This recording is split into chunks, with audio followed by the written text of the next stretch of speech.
Hey beautiful people, welcome back to the channel. I am Dr. Anthony. Over 537 million adults worldwide are living with diabetes right now, and the scariest part, millions of them don't even know it yet. High blood sugar doesn't always feel painful. It doesn't always show obvious signs, but it's silently damaging your kidneys, your eyes, your nerves, and your heart. Every single day it goes unmanaged. But here's the good news. Blood sugar is one of the most controllable health markers there is.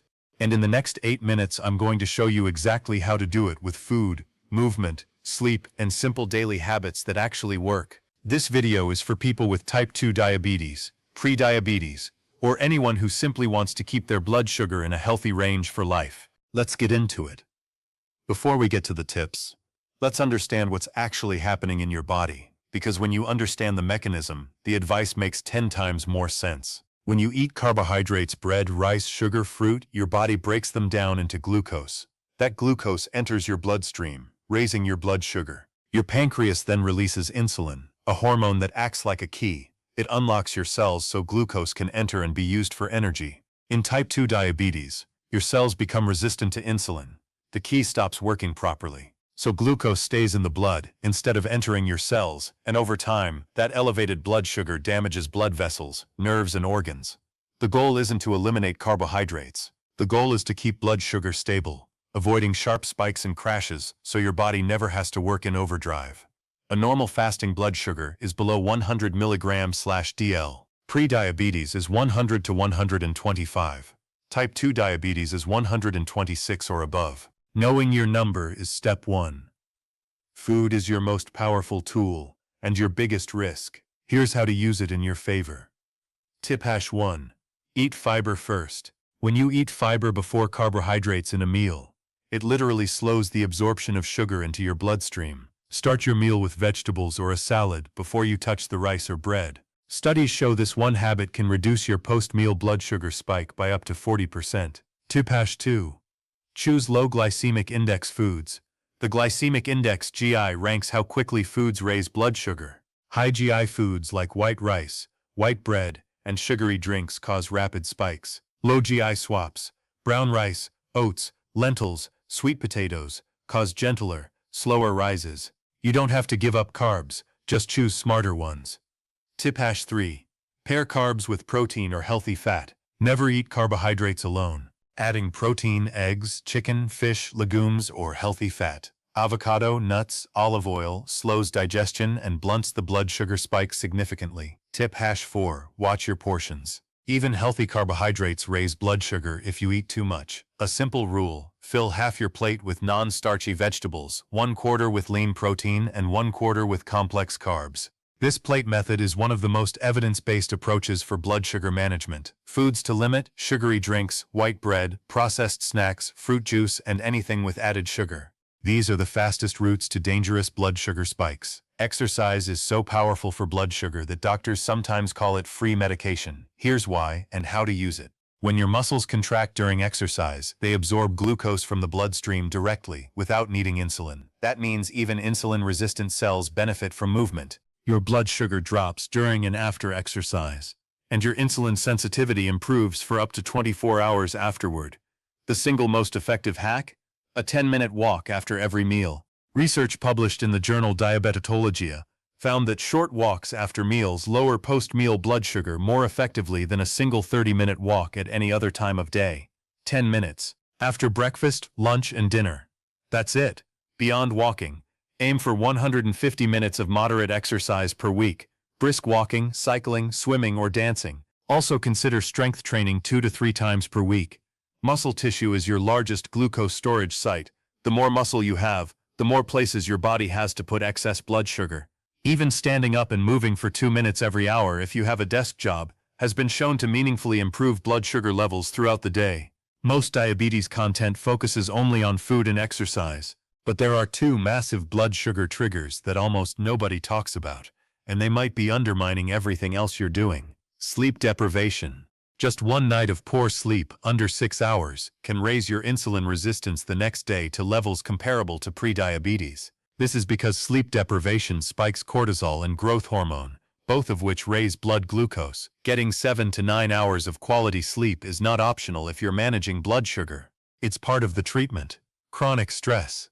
When you're stressed, your body releases cortisol and adrenaline, both of which trigger your liver to dump extra glucose into the bloodstream. This is your body preparing for a fight or flight response, but in modern life, that stress never gets physically resolved. The result is chronically elevated blood sugar, even when you're eating perfectly. Stress management isn't a luxury. For people managing diabetes, it's medical. Even 10 minutes of deep breathing, meditation, or a walk in nature daily can meaningfully lower your average blood sugar over time. Also watch. Certain medications, like steroids, illness, dehydration, and even artificial sweeteners can affect blood sugar in ways many people don't expect. Always keep your doctor in the loop. Let me give you 5 concrete habits you can build starting today. Simple, sustainable, and proven. Habit #1. Drink water before every meal. Staying hydrated helps your kidneys flush excess sugar from the blood. Aim for 8 glasses a day minimum. Replace sugary drinks entirely with water, herbal teas, or sparkling water. Habit #2. Check your blood sugar regularly. You can't manage what you don't measure. Track your fasting blood sugar in the morning, and experiment with how different foods affect your levels. A simple glucometer costs very little and gives you real-time data. Habit #3. Eat at consistent times. Irregular meal timing disrupts your body's insulin rhythm. Try to eat at roughly the same times each day and avoid skipping meals, which can cause rebound spikes later. Habit #4. Add apple cider vinegar before high-carb meals.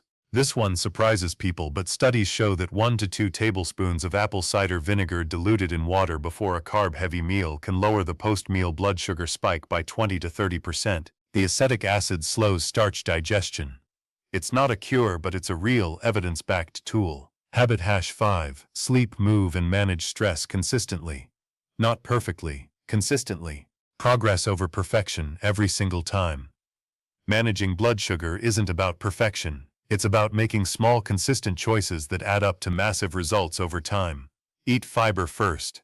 Walk after meals. Sleep 7 to 9 hours. Manage your stress. Drink water. Check your numbers. Do these things, not perfectly, but consistently, and your body will respond. And always, always work with your doctor.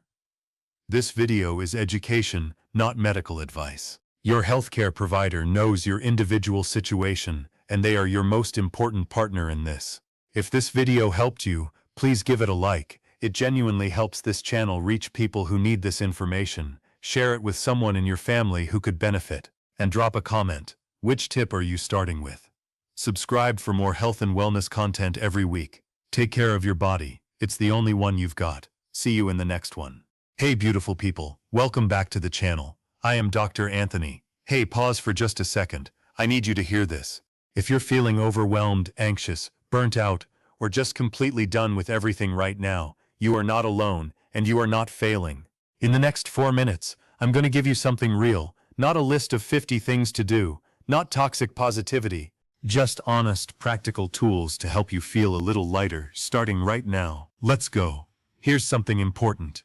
Stress is not a character flaw. It's biology. When your brain senses pressure, a deadline, a conflict, money worries, even a notification, it floods your body with cortisol and adrenaline. Your heart races, your muscles tighten, your thoughts spiral. That's your nervous system doing its job, protecting you from a threat. The problem is that modern life never switches that alarm off. So your body stays stuck in survival mode, exhausted, reactive, and unable to rest properly. The good news? Your nervous system can be calmed quickly and deliberately. You have more control over this than you think, and it starts with one thing most people completely overlook. Tool #1. Box breathing. Do it right now with me. Inhale for 4 counts.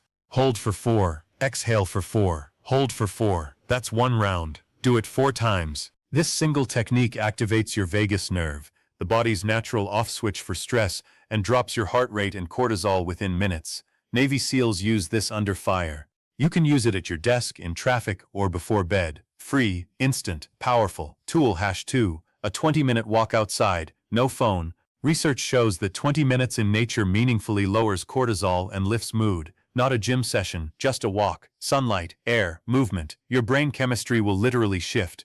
If you've been sitting inside all day feeling anxious, this is the fastest reset you have. Tool #3. Name what you're feeling. This one sounds too simple to work, but the science is remarkable. Neuroscientist Matthew Lieberman found that simply saying or writing "I feel anxious" or "I feel overwhelmed" reduces the emotional intensity in the brain. You're not venting, you're regulating. Say it out loud, write it down. The act of naming it loosens its grip on you. Mental health is not a destination. There's no finish line where you become permanently okay. It's a daily practice, just like brushing your teeth or eating well. And on the hard days, and there will be hard days, the goal is not perfection. The goal is to be a little gentler with yourself than you were yesterday. If things feel bigger than you can handle alone, please talk to someone. A friend, a family member, a therapist. Asking for help is not weakness. It's the most honest, courageous thing a person can do. You showed up for yourself today by watching this.